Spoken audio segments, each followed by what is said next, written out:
Hello, welcome to my first video entitled The Myth of the Monster of Shame and How It Was Destroyed. So I'm going to give a presentation on a little bit about this ancient Greek myth. I had heard about it again. I think I read about it first when I was much younger, but I recently saw it again and had some insights and some thoughts, and I wanted to do an analysis and kind of break down deconstruction of the myth and some of the underlying themes, metaphors, allegories that I see embedded in there, and specifically how it relates to shame and maybe some possible ways, some lessons in the story of how to handle shame. I have, my own personal experience with shame and have done a lot of self work and investigation. So hopefully I can provide maybe, if not a direction to go, a perspective that people may find useful. Now I'm approaching this from a psychological point of view. I'm not a psychologist, I'm not a therapist or counselor. I just find the subject fascinating to both understand, to better understand myself, but also to better understand the world and people, around us. So this is an ancient Greek myth. The Greek gods like Zeus, Hera, Hermes, some of the other gods, Aphrodite, goddess of love, Ares, god of war. These aren't in the story, but these are part of the pantheon, I guess, of Greek gods. Now, a little background before I get into the presentation. How I'm looking at this is that these gods, the ancient peoples feared them. They feared that they could be taken over by the gods, that the gods could rule them, and the gods definitely weren't benevolent by any stretch of the imagination. There's all kinds of stories like humans were the playthings of the gods, and not in a nice way. To put it mildly, in many cases. And there's been, I think there's been some talk or there's theories that these gods were projections coming up from our unconscious, that they were the conscious representation of personalities or ways of being in a story narrative motif, right? And so I see this as corresponding to Carl Jung's term, the collective unconscious. Now, Carl Jung was a great psychologist. I highly recommend any of his works if you're interested in psychology at all. And through his analysis of his patients and his interpretation and trying to understand their dreams, he kind of came to a belief that there was this collective unconscious that all humans shared, where these what he called the archetypes lived. And the archetypes are like forms of being. They're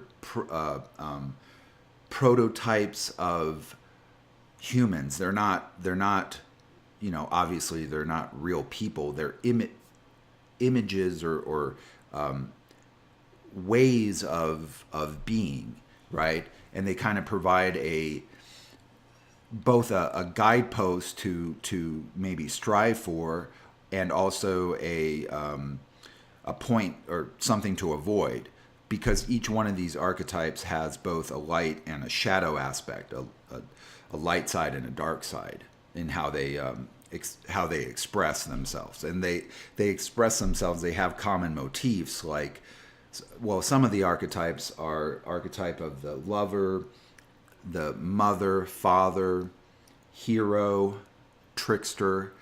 So like the motif of the hero is the hero's quest, the journey, and trials and tribulations that the hero goes under. And then if he survives, he comes back and he gets the girl, or he gets the treasure and brings it back, and is reaps the benefit from all his trials that he went through, all his difficult work, right? So these these unconscious, these projections were occurred in stories and narratives. That's why even today, we're the themes in books or in movies seem to be the patterns are always repeated, told in different ways with different characters, but the underlying structures are similar, and we're get captivated by these movies. 2 hours will go by and your conscious mind kind of shuts off, and you're just in the story. You're rooting for the good guy, and you're hoping the bad guy loses, right? So like the different shadow aspects, you could have the king, the great father, the good wise king. You could also have the tyrannical, authoritarian, malevolent king, and you're rooting for him to lose, right? You're rooting for the hero to come and save the peoples from the tyrant, right? And put in place the rightful, righteous type of king who is beneficial to the people. Now, these archetypes. I'm working from the premise that they actually do exist in our unconscious. These prototypes, these personalities, these and these motifs that that resonate with us. These stories, these narratives. Now, the conscious mind helps contain these archetypes by kind of inhibiting and keeping an idea of your ego is an idea of yourself, right? It's like, well, that's who I am. That's the ego, me. So when an archetype like energy or whatever tries to come up from the unconscious, the ego will be like, wait, that's not me, and will maybe repress or whatever. And the reason I bring this up is because when you have any type of intensely, like a mystical experience, that can be brought about in many ways.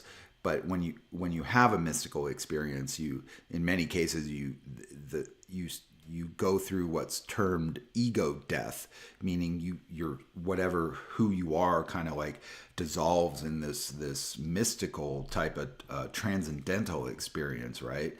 You transcend who you think you are into something else. And when that happens, the lid, so to speak, on the archetypes is kind of dissolved, and they can kind of come up. And the reason I bring this up is that I believe that ancient peoples had many more mystical experiences, or had them more often than people do today. And that was probably, in my mind, mainly due to psychoactive substances. Now, the unconscious, the reason it's important to keep a lid on these archetypes is that the unconscious mind is extremely powerful. It's more powerful than your conscious mind, and you may say, no, it's not. I'm me, the ego, I'm in charge. But the unconscious right now, you're unconscious, and by its definition, it's unconscious. You're not even aware of it, okay? So it defies exploration by its nature. Your unconscious mind right now is listening to all the millions of nerve endings all over your body simultaneously. Also, while beating your heart, regulating your breathing, doing all kinds of other processes simultaneously, completely a true parallel processing system, millions of inputs and outputs all at once. Your conscious mind can't do that. And look at the beating of your heart, one of the most, if not the most critical thing to keep you alive. Your conscious mind is not given control over it. It's too important. Your conscious mind can't handle it. Your unconscious mind handles that. Plus all these other things. So it's a different type of consciousness, right? Whereas our conscious mind is orderly, reasoning, logical, systemizing, categorizing, discerning, judging, It has great utility. I mean, I'm speaking through you with technology created by the conscious mind, by the scientific, reasoning, logical mind, right? But the unconscious mind doesn't have language. It works with symbols and images, and the saying that a picture is worth 1,000 words. Well, that's true, because a picture can symbolize, can represent many things, and to the unconscious mind, words are too limiting, because Alan Watts coined the term the floodlight consciousness to represent the unconscious. It's a field consciousness. It looks at all possibilities. It has this multitasking, parallel processing capability. It can look at all these inputs and outputs, and without judgment, it just is like a field. And so to represent all this vast amount of information, symbols and images are used. If you looked at dream interpretation, you'll dream of whatever image, but that's going to represent something else, or could represent many other possibilities. And that's the world. That's the world the unconscious works in. Now, I bring all this up because as I get into the story, I'm going to be looking at it from these underlying. I'm going to look at the symbols and images and themes in the story, and try to understand maybe some of the underlying information embedded in there. So that's just a little bit of a precursor here. This is going to be a long video, by the way, because there's just, as I got into this story, there's just so much, like, layer upon layer that as I thought about it seemed to come up, and it was fascinating. So let's get into it. This is the story of the Eyes of Argos. Like I said, it's an ancient Greek myth. So Zeus, the story goes, Zeus was consorting with the naiad nymph Io. Now, the nymphs were supernatural creatures that inhabited different parts of the natural world. I guess the forest, the mountains, the marsh, the swamp, whatever, I don't know. This type of nymph, the Naiades, they were nymphs of rivers, streams, lakes, marshes, fountains, and springs, nurses of the young and protectors of girls, overseeing their passage from childhood to adulthood. So the nymphs were also supposedly very beautiful creatures. So Zeus is obviously very attracted to this creature. And also, what's interesting is the symbology of water. In dream interpretation, dreaming about bodies of water, the water represents the unconscious itself. What lies below the surface, right? Well, we can't see through the murky waters. And so we have this creature, this nymph, coming up out of the water or living near the water. So in my mind, there's a bit of an archetype of the lover, and then also the Naiades were nurses of the young. So there's a motherly caretaking aspect as well. So kind of almost in between lover and mother, right? I mean, we got to also look at this story as being 2,000 years old or plus. I mean, I don't know when it was written down, but I'm sure even prior to it being written down, it was much older than that. So these stories are thousands of years old.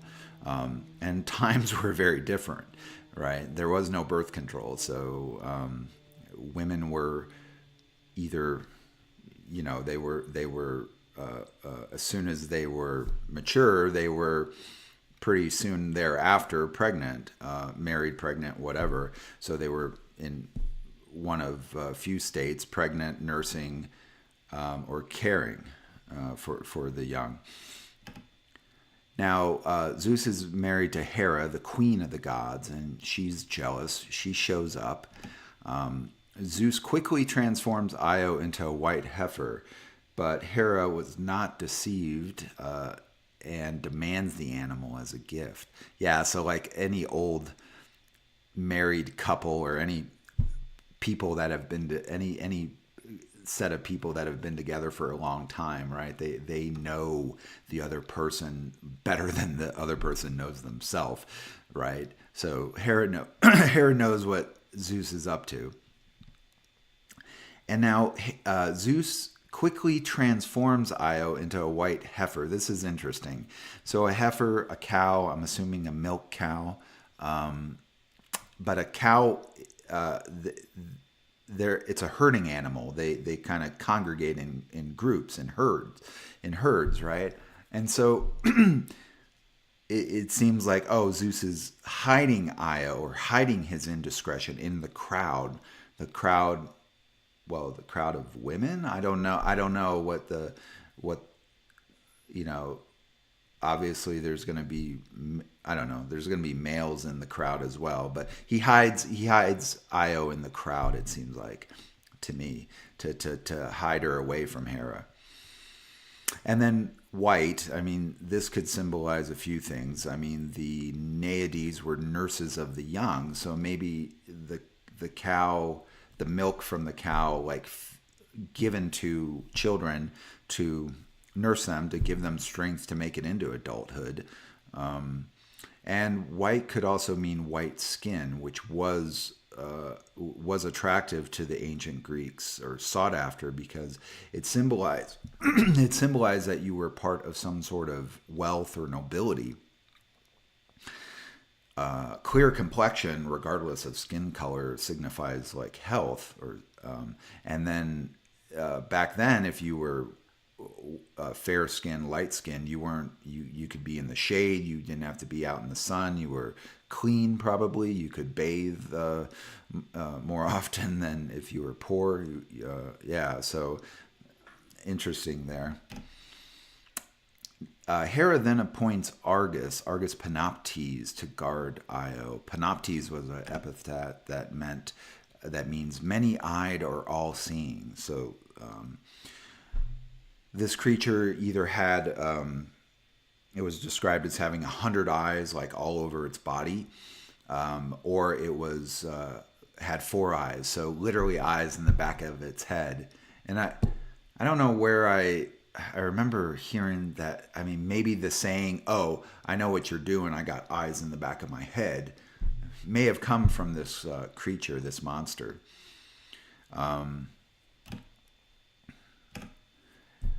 Hera charges Argus to tether the cow safely to an olive tree at Nemea. So Nemea was her sanctuary city, or her sanctuary, I guess. I didn't research that much. The stuff I did research and find, there will be references that you can look up if you want. But what's interesting here is, well, tether, so they're using force. They're tying the cow to a tree, keeping it away, locking it away, out of the way. Now the olive tree, so there's the ancient custom of extending an olive branch to make peace, right? So here we have the cow tied to a whole bunch of olive branches. So, I mean, does this mean like, oh, now Hera and Zeus, there will be peace between Hera and Zeus, or the Greek gods live on Mount Olympus, so maybe there will be peace there now that this cow temptation to Zeus is out of the way. But Zeus doesn't give up. In all the stories of Zeus, he's quite a bit of a horn dog. He couples and reproduces with all kinds of creatures, gods, monsters, demigods, humans. There's a bunch of stories, and I'm not super familiar with all the Greek myths, obviously. So he keeps trying to get with Io, but every time Argus is there watching, keeping him away. Now Zeus is frustrated and calls on Hermes, the messenger of the gods, to help him destroy the monster. Now this seems, the gods were definitely not benevolent, but they were also not omnipotent. They weren't all powerful, because if they were, well, why couldn't Zeus just destroy this monster, right? So it's interesting here. Now, to free Io and to destroy Argus, Hermes disguises himself as a shepherd and puts all of Argus's eyes asleep with music or with spoken charms, then slays him with a stone or a sword. I guess there's different accounts of the story, but it's interesting. Like a shepherd is like a peaceful being, not a warrior for sure, right? Or so and then he somehow lulls Argus's eyes asleep. I'm going to talk quite a bit more about this in a minute. With music or with spoken charms. And charms themselves, one of the definitions is that they're musical. So I'm wondering if there, in ancient times, there was some sort of play, a theater act that went on here to tell the story. And at this point in the story, maybe there was actual music and a song that contained the actual words, the charms Hermes used. And then he slays them with a stone or a sword. Hermes is typically depicted as having a sword in his belt or whatever, or those are the images I've seen. And so, yeah, okay, he's disguised as a shepherd. He could hide his sword under his robes or whatever. So that seems logical that he would use a sword, but why would some of the stories talk about using a stone? And I'll talk about, I think it was a stone, and I'm going to talk a lot more about that. This is a depiction from a ancient Greek ancient vase showing Hermes killing Argus. Argus is there on the ground. His many eyes all over his body. Hermes has his sword. Behind them is the white heifer, and then Zeus is seated there.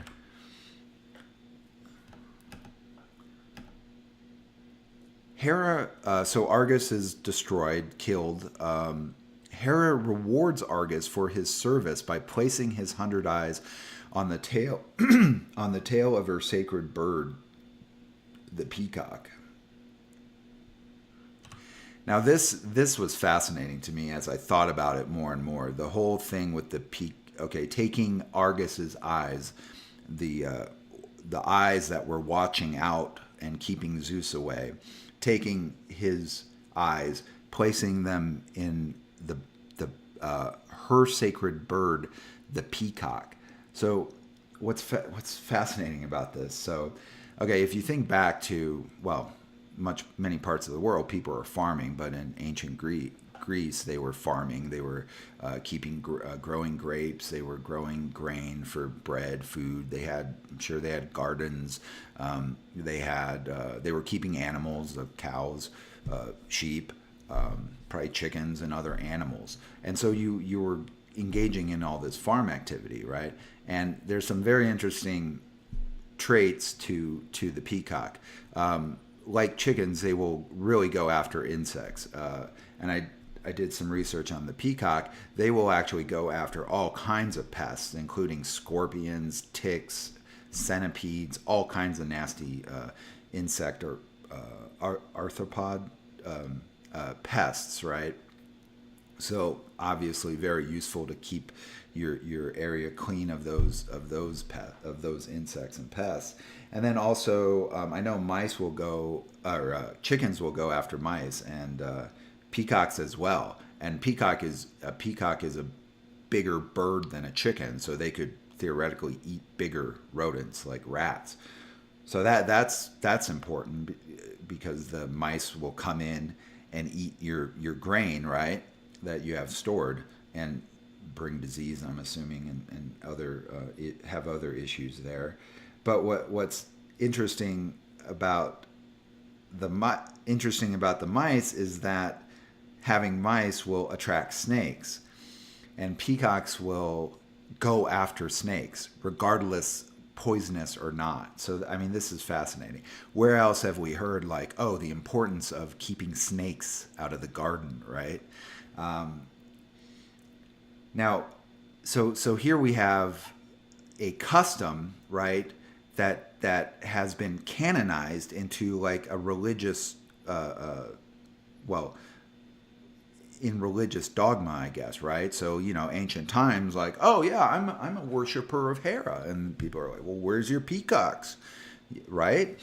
So you would keep the peacocks, and now we have this, like, this seems to me like a Hera representing a archetype of the Great Mother.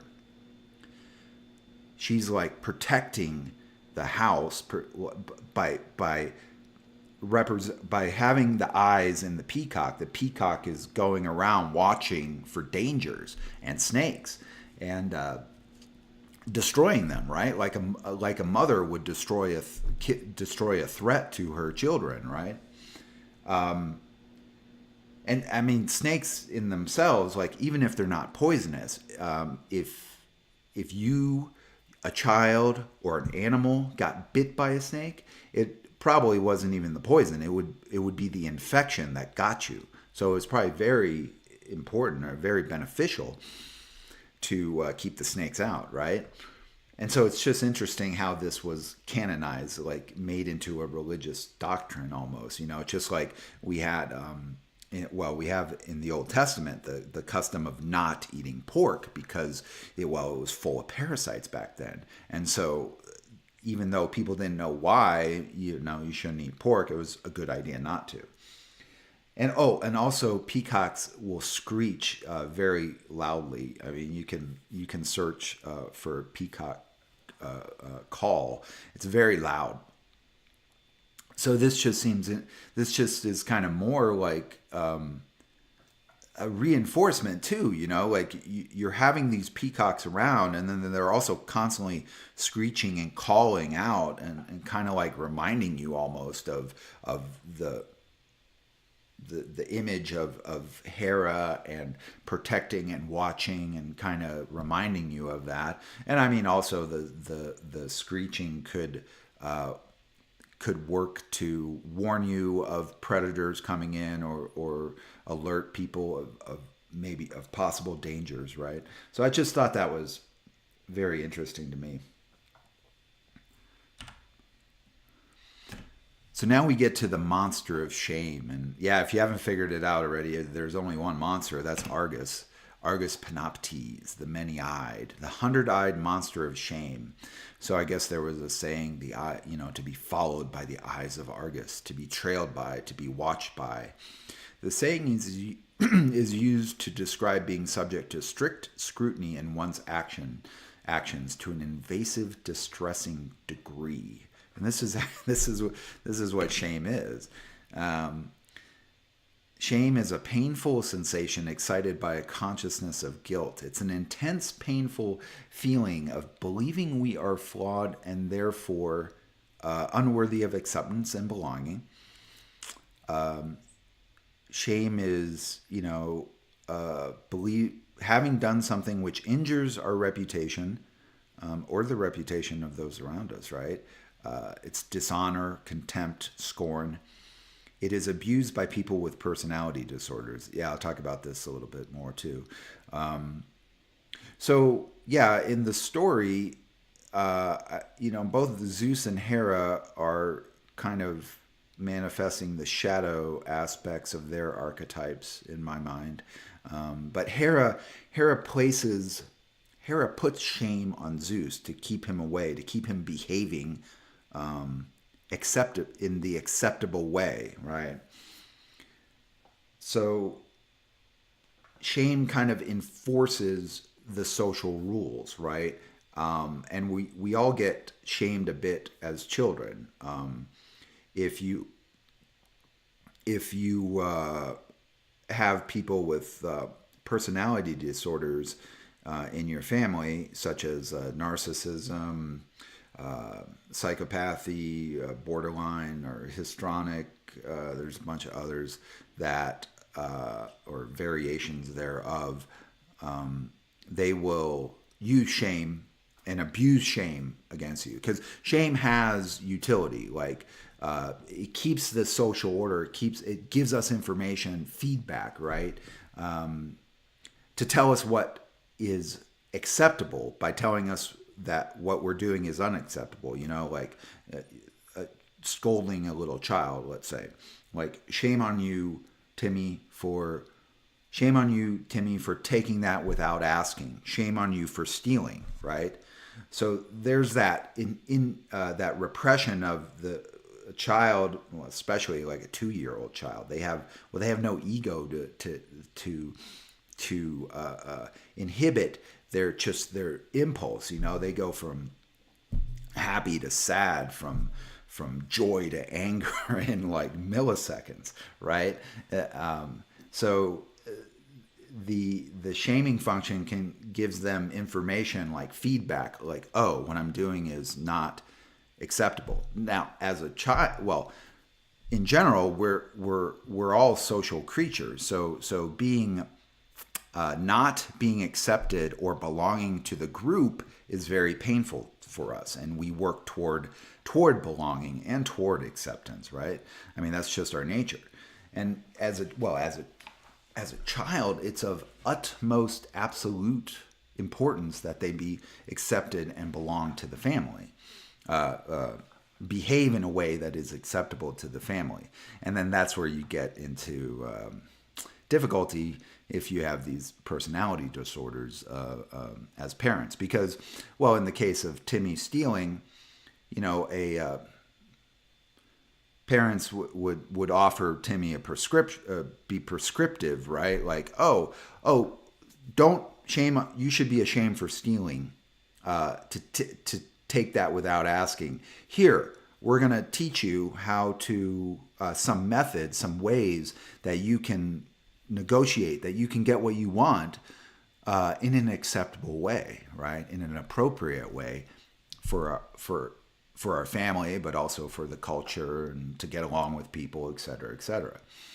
And also in ancient times, well, also in many parts of the world today, people are living in extended family units where they're living in close quarters with lots of relatives around. So there's, the many eyes watching you. So as not only each other, but children, right? Like watching children, making sure they're behaving, right?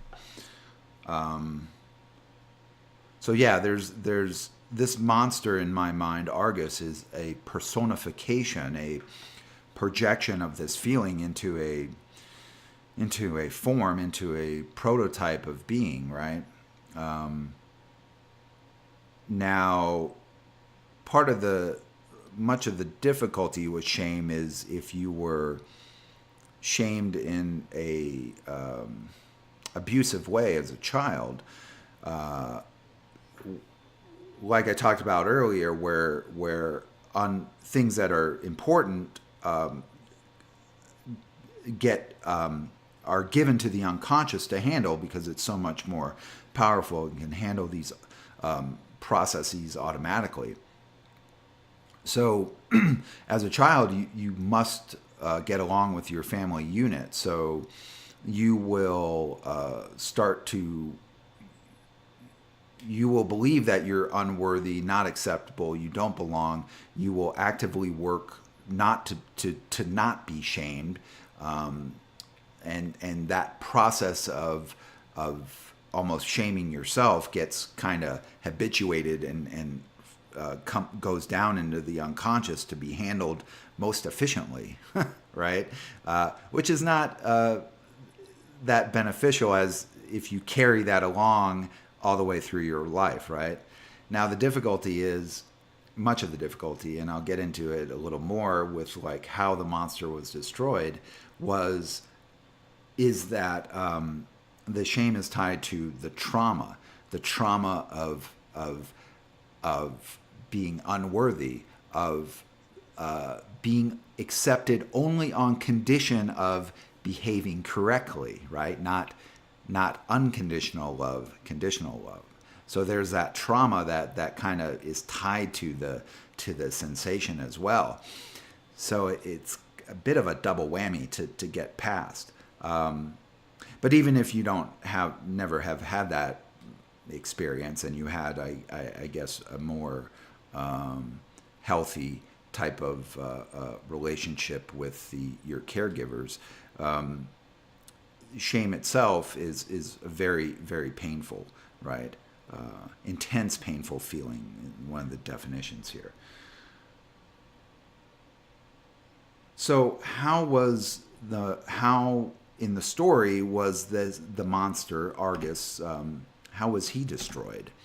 So Hermes put Argus to sleep by spoken charms, incantations to subdue, to seduce, to control, to affect by magic. So I mean, I think of a charm as kind of, it's a bit of a deception, right?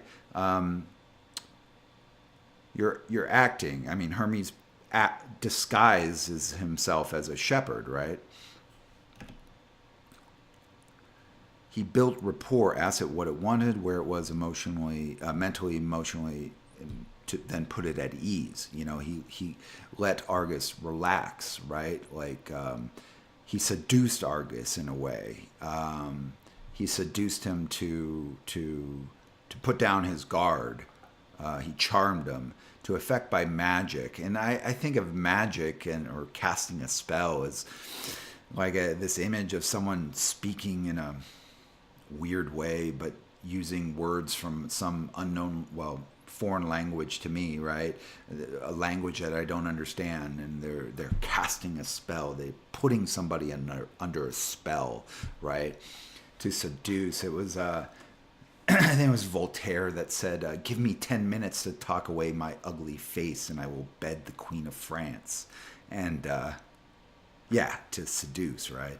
I mean, that's one example. But in here, Hermes is seducing Argus in the way, bringing him to where he wants him to be, taking Argus from where he is as this,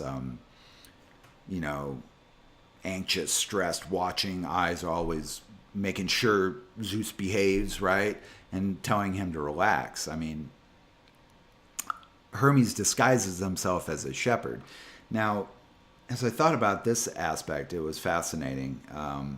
Again, because Argus is kind of like a shadow shepherd in a way. So I mean, what's a shepherd? A shepherd is a watcher. Shepherd watches out for his flock of sheep, right? He makes sure they're safe. He makes sure they're secure, they're happy, they're content, they're healthy, right? I mean, Argus is a watcher. He's making sure Io, the heifer, is safe, but he's using force to do that. He ties the cow under direction of Hera. He ties the cow to a tree, so he's using force to keep the creature safe.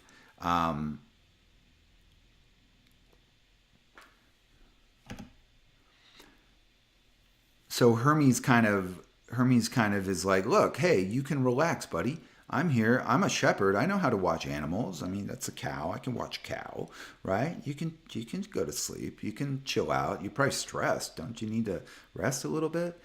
And Argus, is subdued and relaxes, and his eyes finally close. And then Hermes killed it with a stone or a sword. The stories differ.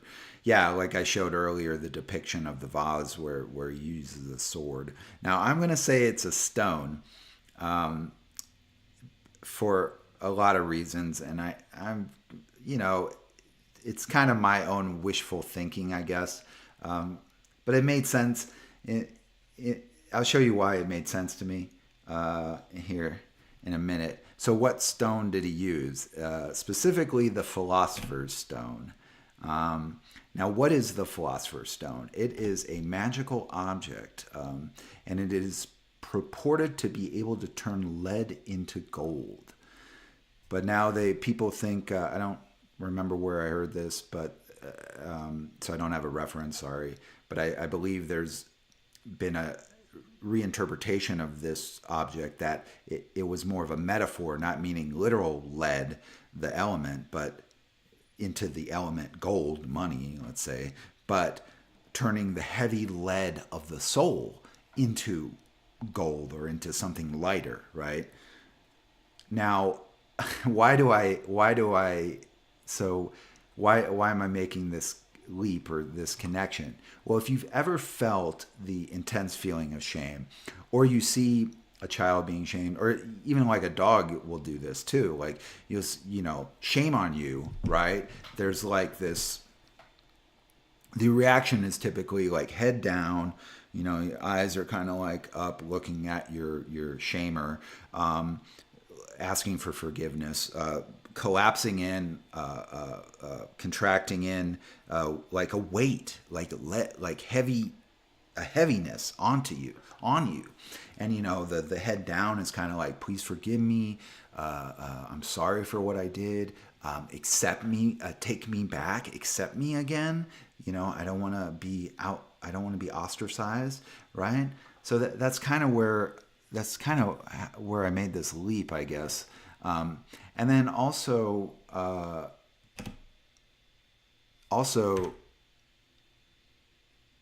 the Philosopher's Stone comes from alchemy. Now, Hermes, the god Hermes, was the successor or related to an Egyptian god called Thoth, and Hermes was like the successor, or at least as that was his name in Greek myth, right? But he originated. The idea of this god originated in Egypt, and alchemy. The original, the word alchemy comes from al-kemet. Kemet was the term used to describe the land of Egypt in ancient times, and so al-kemet means out of Egypt, right? So here we have Hermes coming out of Egypt, alchemy coming out of Egypt, and then the Philosopher's Stone was the great work, the magnum opus of the alchemist, someone who practiced alchemy, was to create this stone. And there were a bunch of different texts that came back. I don't know the whole history, but they came back into Western Europe around the 14th, 15th century. They were held somewhere in Persia, and there was they translated them back in or something from Greek or Latin. I don't remember, or maybe Greek into Latin. But they were like the works from Socrates, Plato, Aristotle, and also these alchemical works. But the philosophical texts brought in all these new ideas to Western Europe at that time, and it actually helped to kick off the Renaissance, the Enlightenment. That's how what a powerful effect they had to the people of that time. And there were these alchemical texts that described chemical experiments to perform to transform lead into gold. But I believe scholars now think that these were misinterpretations and that these chemical processes were more metaphors of like spiritual enlightenment. And then in Roman mythology, the god Hermes is Mercury, and then Mercury, the element, quicksilver, right? And then so these alchemists were probably poisoning themselves with heavy metals in some of these experiments. But that's kind of where I'm making this leap. But it's mainly based because of this heavy feeling of lead on you, weight from the feeling of shame. So how does the Philosopher's Stone, how can this, magic, right? How can this charm the monster of shame? Well, the lead kind of also, by being heavy, it sinks, right? It sinks in water. Water symbolizing the unconscious. It sinks into your unconscious. You have to bring the light of consciousness into those murky depths. You have to kind of pull it up. You have to deconstruct it. You have to really look at it. who sent you the monster, right? In the story, in the case of the story, it's Hera. Hera shames her man for what he's doing. Now, again, this is a story. I don't think what Zeus was doing was right, but let's look at women do shame men all the time, you know, because it's a it's a tool, right, to get people to behave in the acceptable way. Acceptable to who? Who sent the monster? Was it just a single person? I mean, was it one person who kind of is on the attack, I guess, or attacking, or is the monster, or is shame kind of like the shame is more coming from the overarching culture, community, society that you live in, you know, like shame on you for stealing, right? That's pretty much a standard, for instance, right? So that's difficult, right? Because when you're in a closer relationship with somebody, it's difficult to see, you know, what is their motivation. I mean, you kind of need to understand yourself. What is your motivation before you can understand other people's motivation as well. What needs are you trying to fulfill? So shame points to a truth about yourself if you can stand to look at it, if you can get past it. What do you want and who are you? Now, how is this even possible, right? Well, shame is a consciousness of guilt, and guilt is a funny thing. Guilt is a meta emotion. Guilt is feeling bad about feeling good, okay? So, but to get to that underlying truth about yourself, like what need are you trying to fulfill? What impulse are you trying to fulfill? That tells you what you want. Now, let's look at the story, okay? Now, taking how Zeus is behaving out of the let's not look at that. Let's look at what does he want? Oh, well, he wants sex. All right, okay, what is that? That's just a behavior. But what does that give him? What need in him does that fulfill? So that is a level of intimacy. There's some, prior to it, there's some flirtation, some playfulness, he's excited, he's aroused, he's attracted, he feels pulled by the nymph in this case, and then the actual act, sex or lovemaking, right? There's skin on skin contact. There's you're naked. There's a complete acceptance of the other person, hopefully. Right? There's an enjoying, pleasurable act that ensues that's satisfying, right? So this is what his innate drive. Men have an innate drive for sex. So this is his innate drive that he's trying to fulfill. Now, granted, he's trying to fulfill it in an inappropriate, unacceptable way, right? The right, who are you? Are you like Zeus, who just follows this drive wherever it leads you, without any consideration to the other people, other commitments you've made, right? So he's made a commitment to Hera. What does Hera want? Well, Hera wants him to stop.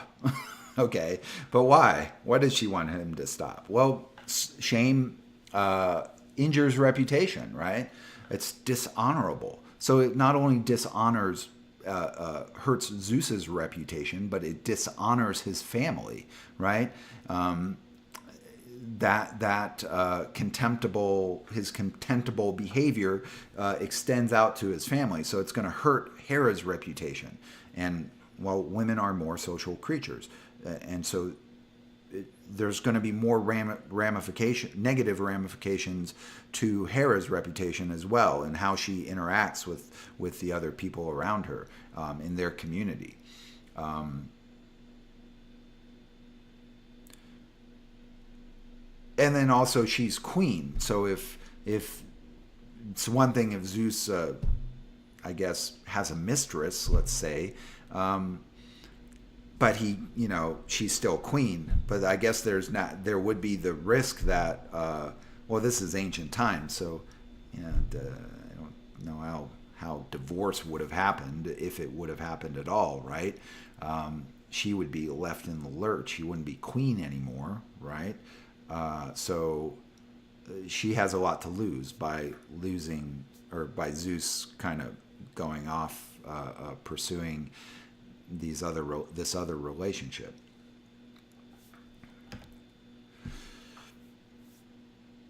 So shining the light of consciousness and understanding will help to dissolve and integrate the feelings.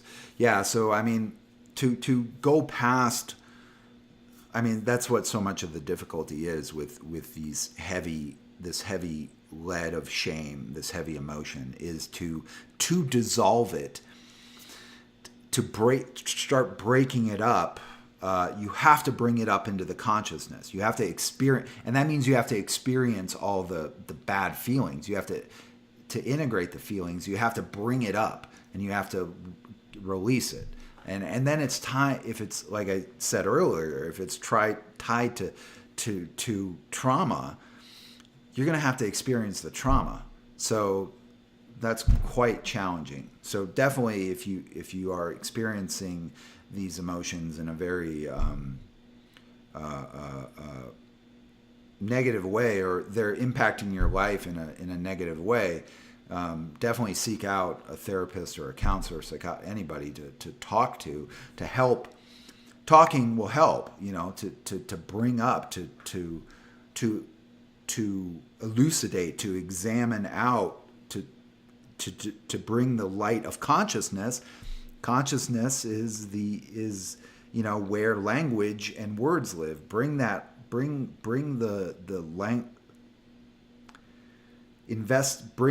rational mind down into, sink it down into the depths and try to pull this stuff up and pull it apart. It's not easy, but it's worth it.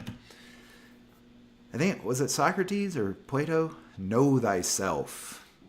Knowing the truth about yourself is true strength, like solid stone. It is the foundation to build a meaningful life. So yeah, in the story, let's say Zeus, the needs I described is what he's trying to fulfill. Well, that's a truth about himself. I would not say he should deny that part of himself. He should be going to his wife to fulfill his needs. Now, his wife is behaving in a shadow aspect. She's jealous. Zeus lies to her. She's not deceived, but she doesn't tell him she's not deceived. She doesn't tell him, I know what you're doing. She demands the animal as a gift, and then Argus is using force to keep the animal away, and so she's kind of using shame in a forceful way, whereas Hermes showed an alternative, like be accepting, be compassionate, be understanding. And you could say, well, whatever needs Zeus is trying to fulfill, his wife is not fulfilling those needs. So, I mean, both sides have to come forward. And Hera is not having her needs met with, reputation and security, stability of their commitment. Maybe she's like, well, I don't need sex like you do. And it's like, well, okay, a man does. So what do you do about that? Right. That's between husband and wife in this case. But both sides have to work with each other on this. You have to use Hermes' example here, instead of using, go with acceptance and compassion and caring for each other and rather than Argus being unaccepting, force, using force, having resentment, right? So yeah, Carl Jung, this guy was a genius. Until you make the unconscious conscious, it will rule your life and you will call it fate. You know, like, oh, why do these situations always happen to me? Oh, this is just the way I am. No, it's not. You can change. Your unconscious has the field of possibilities exist in your unconscious. You for whatever reason, you were going down one path, but if you shine the light of consciousness on it, you can go down another path. And something else that I'll say too about the unconscious is, like, shining the light and bringing the feelings up into the consciousness. If you're not used to experiencing these feelings, what happens is psychological defense mechanisms will kick in, and you can search for there's a bunch, but some of the main ones are projection, repression, suppression, denial, and idealization. So, someone like a narcissistic personality disorder, they are feeling intense shame themselves. They are completely unconscious of this, and it's unable to come into their conscious mind because of the intense trauma that would also have to be experienced with that feeling. And so it gets projected. It gets projected onto other people.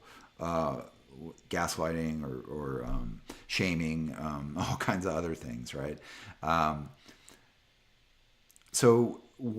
That's where the Philosopher's Stone comes into, to bring the consciousness down, shining the light of consciousness on these unconscious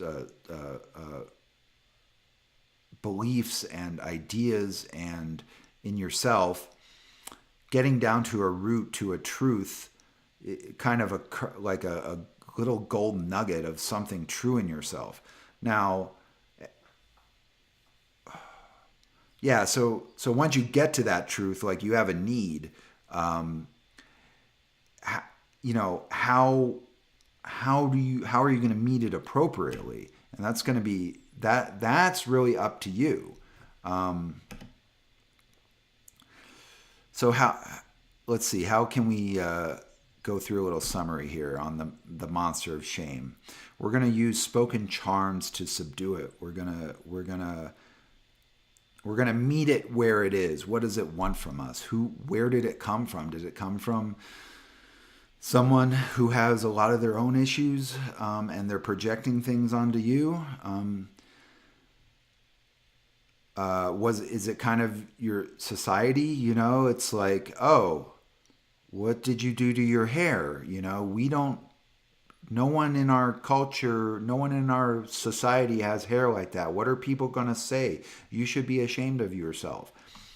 That's kind of like your overarching culture, and then maybe your friends or family are just kind of reinforcing or reiterating in their own way what the culture finds shameful or unacceptable, right? So, I mean, you kind of got to break it apart and analyze it a little more, where it's coming from, where that monster is coming from. What does it want from you? No, well, it doesn't want acceptance, compassion, but that's your answer to it. It just wants you to behave. So accept what is the behavior that it's trying to repress in me. Acknowledge that, but acknowledge yourself, right? Acknowledge who you are. Acknowledge this truth. Like in the case of the story, Zeus has this, this drive, this need for sex to be fulfilled. That's not bad. I mean, we're all here because of that, right? So how can he meet his needs appropriately? How can he go past the guilt, the bad feeling of the way he's behaving, accept the fact that he's behaving badly. Go past that guilt. How can he meet his needs in an appropriate way? This is tough. I mean, because it really means you really have to think about this. Like, you have to get to know yourself better as well. I mean, the point of this is that no one else has your answer. You have your answer, right? Dissolution integration, transmutation.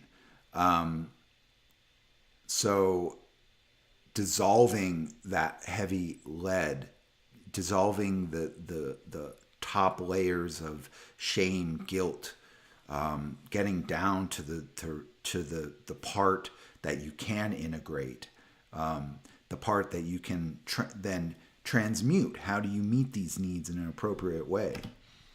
Transform the heavy lead in your unconscious into gold. The Philosopher's Stone. Yeah. So I really think at the end of this story should have been that Hermes lulls Argus like don't worry, you can relax now. Rest your head on this stone and go to sleep. That's my own, I guess, wishful thinking on how it ended. But yeah, so I covered a lot of material here. I covered a lot of stuff, I know, and I was probably all over the map. But anyway, I hope you found this, my perspective, interesting. Please like, subscribe. Leave comments if you have some of your own favorite myths or a favorite myth that you may want me to kind of break down or analyze. Maybe I'll see something in there or a perspective. I don't know. This story, like on Wikipedia, is only a paragraph, and yeah, I talked probably like an hour. So these stories are thousands of years old, so I think there's a lot embedded in there. I have Patreon. Help support me if you want to. If not, just enjoy. I'm going to be making a few more videos here and there about kind of along the same line, looking at stories or maybe movies or breakdowns of other things, seeing what I see. And hopefully people will find it interesting. All right, take care.